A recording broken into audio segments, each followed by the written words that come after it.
Hey LinkedIn, just thought I'd do a quick video here in spirit of Richter's birthday actually, 2 days ago. Let's see, today's the 13th, so I think it was officially the 11th of March. We started 15 years ago actually, and I just was thinking about a couple different things that related to just staying the course for 15 years, and we were completely bootstrapped. We started in March, I think it was March 11, 2008 officially.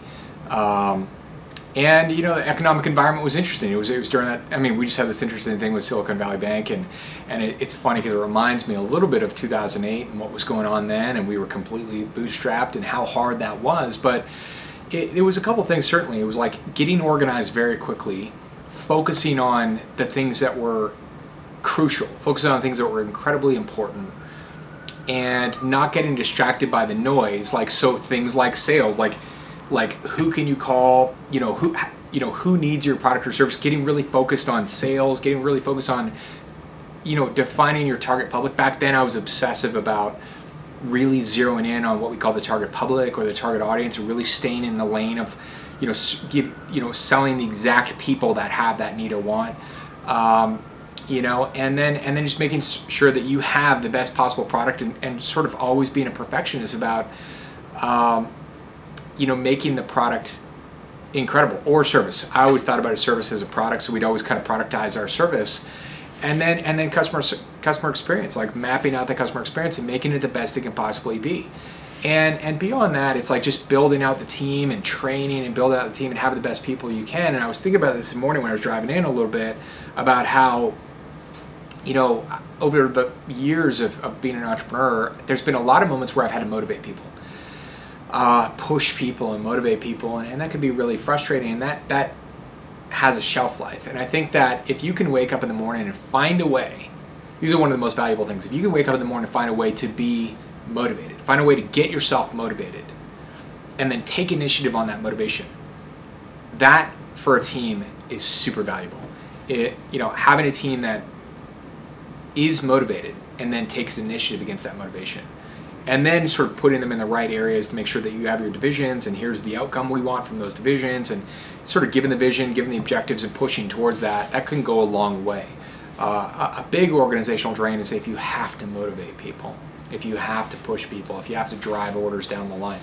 That can be exhausting, and I never want to bottleneck the organization. I always want to have people who are sort of already motivated, already take initiative, and can drive towards a given target. That helps a ton, and it can amplify your efforts dramatically. Obviously, you want to set the vision, you want to set the culture, you want to set the core values, and make sure that people are aligned. But having those things in place, that helps a ton. But certainly in this kind of economic environment, I think one of the things that's really key is literally just sales. And when you think about it from an organization, everything is connected to sales. The product, having an amazing product helps sales. Having an amazing customer experience helps sales. Great marketing helps sales, right? Everything leads back to helping sales, and unless sales takes place, that's ultimately the area where you get your ROI. And so it's so crucial, certainly in a time like this, to support sales and push sales like crazy in any way that you can, and constantly be innovating on how can we drive sales, how can we convert deals, how can we close more deals, how can we service our customers, like can we survey our customers, what's going on with the customers, how do we help them, what problems are they dealing with.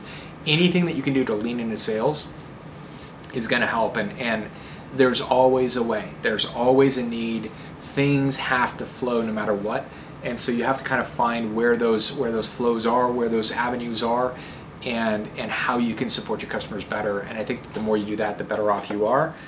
Easier said than done, obviously. It is hard. It gets harder, certainly during various different economic periods. But ultimately, I used to say this, and I still mostly believe it, that sales handles all. It doesn't handle everything, but if you're really good at sales and you're closing deals and you're driving revenue, you can pay for a better team, you can invest in R&D, you can build the product better, you can invest in customer experience, you can have more players, and so the truth is revenue really does handle all, and so you have to do everything you can to support that.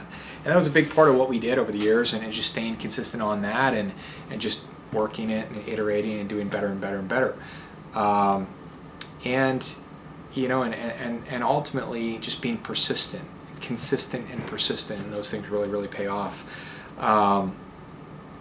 You know, and paying attention to detail. I was reading that Built book by Tony Fadell, and he was talking about how, you know, it's funny. He was talking about Steve Jobs would grab one of those jeweler things where they look at jewelry and stuff like that with the little glass, like magnifying glass, and he would use that to see the pixels on a screen to make sure that they were perfect. So you talk about perfection, it is amazing, but taking it to that detail of perfection, and making sure that your product is fantastic, the best it can possibly be, also helps, you know. And if you stand out, you know, it's not just a math equation, by the way. Like, I see a lot of people talking about just like math and this many calls, this many things, or even with products and trying to like mathify a company. Great companies are not built that way. Great companies are built on perfection, the best products, the best customer experience, the best teams, alignment, and all these different things. You can try and math your way there, but ultimately it's not enough. You know, people peter out, the motivation peters out. You really need to build a great culture and a great company, and the great company is the one that lasts. So anyway, thought I'd share that. Hope you're having a great week so far, and yeah, just do everything you can to support sales in your company, and 9 times out of 10 that pays off, and that forces every other area of the company to get better. If you're pushing sales and anything that's blocking sales, make the product better, make the customer experience better, train the talent. Like, everything is connected to it in some degree. So, all right, that's all I've got.